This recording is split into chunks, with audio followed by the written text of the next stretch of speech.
প্রথম টি-20তে বাংলাদেশের হারের পর থেকেই গুঞ্জনটা শোনা যাচ্ছিল।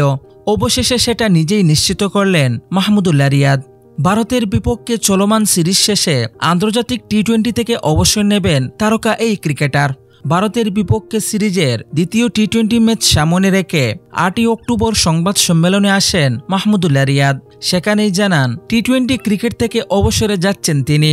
12 অক্টোবর সিরিজের তৃতীয় টি-20 ম্যাচ খেলে আন্তর্জাতিক ক্রিকেট থেকে বিদায় বলবেন বাংলাদেশ ক্রিকেটের অন্যতম এই তারকা। অপরদিকে টেস্ট ক্রিকেটকে 2021 সালের জুলাইয়ে বিদায় জানিয়েছিলেন মাহমুদুল্লাহ রিয়াদ। জিম্বাবুয়ের বিপক্ষে তার সেই অবসরের ঘোষণা ছিল নাটকীয়। সেঞ্চুরি হাঁকানোর পর অবসরের ঘোষণা দিয়ে অবাক করে দিয়েছিলেন সবাইকে।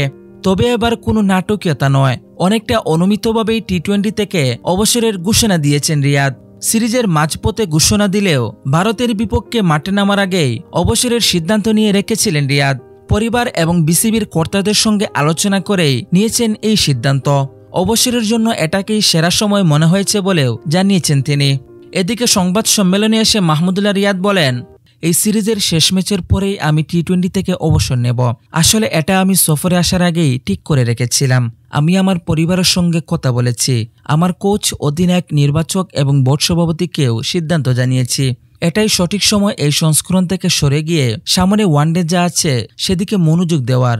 আমার জন্য এবং পরের টি-20 বিশ্বকাপের কথা যদি ভাবি, দলের জন্যও এটাই সঠিক সময়। তবে ওয়ানডে ক্রিকেট থেকে এখনই অবসরের ঘোষণা দিচ্ছেন না রিয়াদ। সবকিছু ঠিকঠাক থাকলে আগামী বছর চ্যাম্পিয়ন্স ট্রফি খেলেই আন্তর্জাতিক ক্রিকেট থেকে বিদায়ের ঘোষণা দেবেন বাংলাদেশ ক্রিকেটে সাইলেন্ট কিলার নামে পরিচিত এই তারকা।